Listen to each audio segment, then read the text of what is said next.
Hey, this is Selkie, and I want to talk about some issues that have really pushed my buttons lately. Two things in particular, specifically with regards to LGBT discrimination. The claim that our sexuality is a choice, to start out with, and secondly, and this will take up most of the video, the cherry picking and the hypocrisy of conservative Christians when it comes to what parts of the Bible they think are literal and how they apply that in their favor. So to start out with, the argument that our sexuality is a choice. I don't even know how people are still thinking this, honestly. And there has been so much evidence that it is not a choice. There have been so many stories of people who tried to become straight because that was supposedly the natural way, and all they got was a lot of death and misery. Also, it's not easy to be gay or trans. Like, oh my gosh, it's super fun to have your parents hate you. It's super fantastic to get shot, or to think that someone might rape you because you like the wrong gender or are presenting as the wrong gender in their mind. That's just absolutely fantastic fun. Like, who would choose that? I'm not saying there are no good or fun parts to being an LGBT person, because that's not true. We do have a lot of good things, especially when we're in each other's company and we feel safe. But there is a lot of hard stuff, and if most people could skip that, I'm pretty sure they would. You know, it's not like someone walked up to me with a clipboard and said, hey, would you like to be gay, straight, bi, cis, trans, check the ones you want. That totally did not happen, either figuratively or literally. Okay, on to the next topic. Before I should put a disclaimer that when I say Christians in this context, I'm not talking about all Christians. I know that some are more progressive and some do not behave in this way. I'm actually a Christian. I'm a bisexual Christian. So before everyone gets all mad at me in the comments of my blog or of YouTube and tries to say, hey, why are you hating Christians so much? I'm not talking about all Christians. There, okay. All right. So there have been a couple of cases of people cherry picking recently that have really gotten under my skin. One was somebody, a girl I know, who thinks being gay is a sin, thinks that gay people, if they're real Christians, will eventually turn straight. She actually said that. Well, recently on her Instagram, there was a picture of her in a very skimpy bikini. Now, I don't care if people wear skimpy bikinis.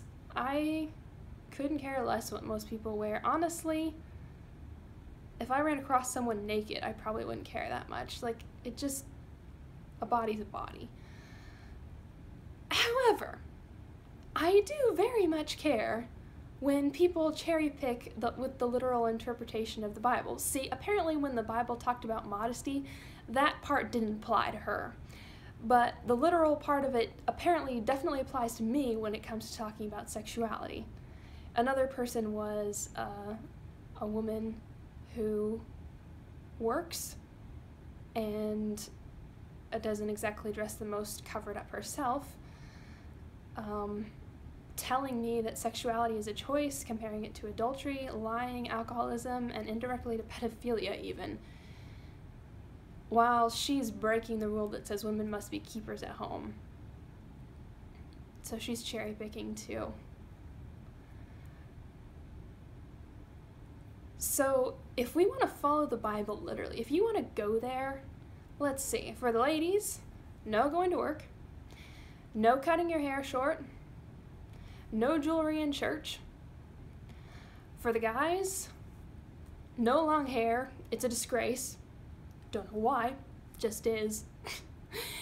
If you've ever had a divorce, you cannot be in any position of authority in the church because it says the husband of one wife. It doesn't matter if it wasn't your fault or before you became a Christian. I mean, you could have been married to a cheating sociopath on accident and not have it be your fault at all that this person cheated on you, but you're still disqualified. Sorry. Pray without ceasing. That's something that can apply to both genders. You cannot pray without ceasing. If you try to stay awake 24/7 to pray without ceasing, you will actually die from lack of sleep. So I don't think we want to go there with the literal interpretation. And some people will be like, well, cultural context for the stuff that I want to do. Okay, cultural context, fine.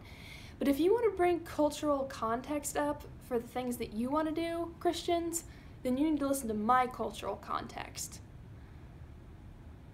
First of all, with regards to the Old Testament, do you really want to obey all the Old Testament laws to begin with? I mean, all the passages about stoning people? We don't do that anymore. The dietary restrictions? Oh, and guys, you know, if you've ever had sex with your wives while they're on their period, you're in trouble. Bad news for you. Better get out the stones. So we've already established that we don't want to follow all the laws in the Old Testament, but in case that isn't enough, I just want to bring up some cultural context for that passage in Leviticus that says you shall not lay with a man as with a woman.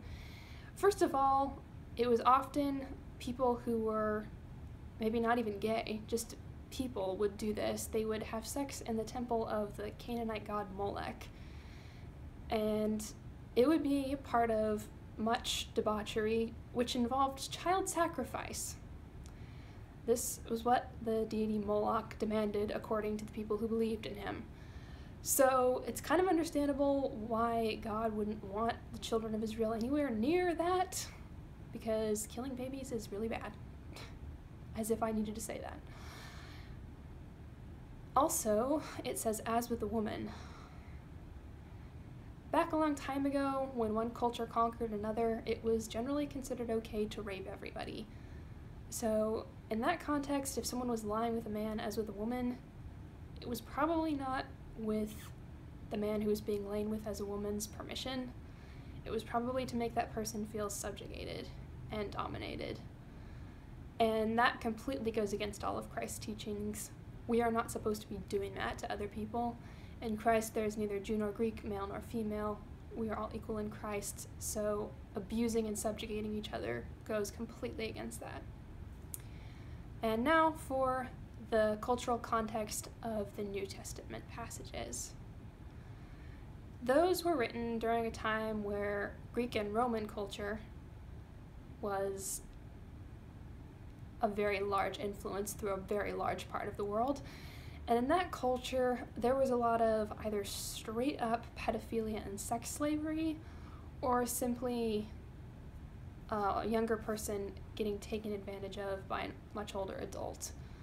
So again, it was very exploitive, very subjugating, abusive, and not the consensual, loving couples we have today. In fact, this really outraged me. I actually had someone defend the Greek and Roman model to me on the basis that the people who did it usually got straight married afterwards. This guy said he thought that that manner of practicing it was preferable to what we had today. And I'm sorry, if you think that a subjugating, abusive relationship is okay just because there's a straight marriage slapped on at the end of it, and it's better than a consensual, loving relationship, you have missed the boat on not just Christ, but humanity, empathy, and lovingness in general. Lovingness isn't a word, but you understand what I mean. So make up your mind, Christians. Do you want to apply the Bible literally, or do you not? Now, I know there are some Christians, very, very hardcore fundamentalists, who do try to apply the Bible literally in every way. I think their societies are miserable, and this would probably just bounce right off them. But they probably won't see it anyway, because it's not like they're going to be on YouTube. The internet is evil after all. But if you're a Christian and you work, and you're a woman, or you're a guy, and you have long hair, or you don't pray 24/7, you need to reconsider coming down on the LGBT community, because you really don't have a leg to stand on. And if you're going to plead cultural context and non-literal interpretations for areas that are to your advantage, then you need to be willing to let other people do the same. It cannot be a privilege solely reserved for you.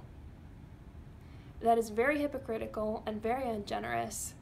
Now, I'm not saying that you need to go to a pride parade right now and jump gung-ho into the whole LGBT rights movement. I'm not asking that of you. However, you should be at least willing to consider that we might be right and not be so gung-ho to condemn us all to hell. You need to give us some grace, and just, if you don't know whether or not we're right, just avoid saying things like we're the same as adulterers and other really negative, unkind things like that. It's not that hard.